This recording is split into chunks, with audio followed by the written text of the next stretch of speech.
What's up, everyone? It's Bryan from the Exact IT Solutions YouTube channel. Welcome to another video where we educate you about all things cybersecurity and what you can do to try to protect yourself. And today we're going to get right into it. We're going to get into the Windows mshtml 0-day exploit that has been ever evolving since it was released last Tuesday. Haven't done a video about this yet. I put some things out on social media, but haven't put anything on YouTube. So let's get into it. Let's talk about what's going on, where we're at today, and is there anything you can really do to protect yourself at this point? Let's check it out.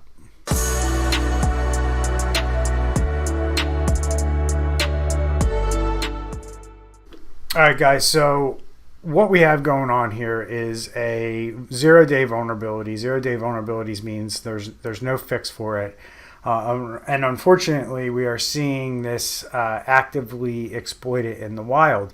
And as time goes on and Microsoft fails to release a fix or a patch for this vulnerability, security researchers and hackers are figuring out ways to exploit this even further. So as of last week, it was pretty well known that the exploit affected Microsoft Office products. Fast forward to today, Monday, the 13th of September 2021, and we know that it affects more than just Office products. And basically what's going on here is there's a specific file within the Windows system that is actually the thing that gets exploited. It's not just Office. So this exploit can run outside of Office, whether or not you have Office installed at all. And the initial fix from Microsoft that came out was to make sure that you have your ActiveX controls and your security turned up on your Office installation. And as we found out over the weekend, that security researchers were able to bypass that and still run the exploit through File Explorer, which is just how you look for files on your Windows computer. So the Office exploit, the Office fix, will not really help you in this case, where you turn up your security levels and you make sure you have all the security that's available within the Office program turned on. So where we're at today is that you can actually exploit a vulnerability in this mshtml.dll file that is part of Windows, and that's just a regular file that runs. And they can get full control of your computer, whether you have admin rights or not, if they're able to successfully execute on this vulnerability and exploit it. So where does that leave us today? What can you do? First off, we're still waiting for a patch from Microsoft. A couple of things that are going on, or there are some fixes that you can run that are technical in nature. It requires you to run the registry editor. If you're technically inclined, I'll include links to various files various registry files that you can download and run on your computer, or you can create your own registry file edits. But I will link to those below so you can try to fix this yourself, or if you want to apply the fix. But I wouldn't do it if you're not technically inclined. This isn't something that you should be doing as a novice user or somebody who doesn't know the impacts of this. And you should really evaluate the impacts of this to make sure it really makes sense for your business, because this is going to do a couple things. The fix number one, it will basically disable ActiveX if you run the ActiveX fix that they've put out around Microsoft Office. And then it will also disable the preview mode for Word docs and RFT files, which are rich text, or RTF files, rich text files. Just another type of file that can be opened in Word or other word processing programs. And the exploit typically needs to happen through one of these files. So at the end of the day, hackers need to get a file on your computer. They need to successfully do that. So how are they going to do that? Assuming they don't already have access to your system in some way, shape, or form, we're seeing these threat vectors come through email and through email attachments and through links in emails to get you to download these certain types of files. And that's the only way that this stuff is going to get onto your system.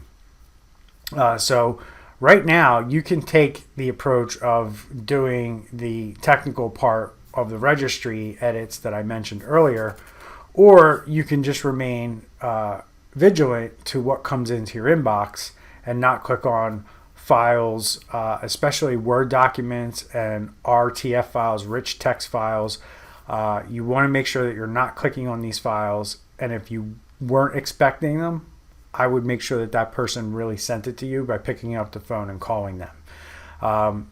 Any file that comes into your email that is a Word document or RTF file, you need to make sure that you are expecting it and that you trust that it came from the person that sent it to you.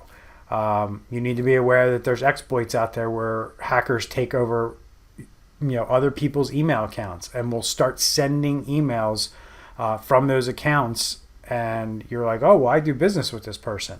They probably meant to send this to me. This isn't some shady looking, these files can come with people that you do business with on a regular basis when their email accounts get hacked and a hacker is now sending out emails using their email address, their email account, what have you.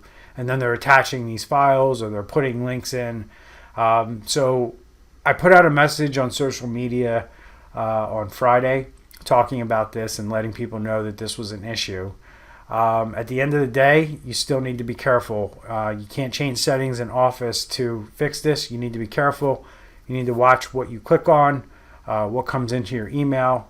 Unfortunately, this is something that is not fixed right now, so we have to be careful and make sure that we don't click on things. The other thing is when you click on something, it may seem like nothing happened, or it may seem like, oh, I clicked on that, but I didn't get this ransomware that everybody talks about. I just want you to have the awareness that that's not always how things go down. Sometimes when you click on things, sometimes when you open things and run them, and it looks like nothing happened, things are really happening behind the scenes, where these attackers are getting a foothold into your environment, into your computers, into your networks, and they are hidden. They don't reveal themselves, and it might be a few weeks, a few months, a long time before somebody decides to turn around and say, hey, I have access to this network over here. Let's see what else I can do, or let's see if I can get ransomware deployed. So these are the things that you need to be aware of. I just wanted to get this out there because this is being actively exploited. There's no fix. There's not really much you can do from a technical perspective to disable this. Zero trust isn't going to come into play here because these are Windows files that run within Windows, and if they're exploited or if they're used as part of the exploit, it's going to be very hard. But the good thing is that the security vendors have already updated their products, meaning your antivirus, your endpoint protection. Those products have already been updated to detect when the code that runs that is needed to run against this exploit or the vulnerability to exploit it. That's when your antivirus or your endpoint protection is going to kick in and see this code base. And when it detects that code base on your system, it's going to flag it as a virus and hopefully quarantine it or delete it or what have you.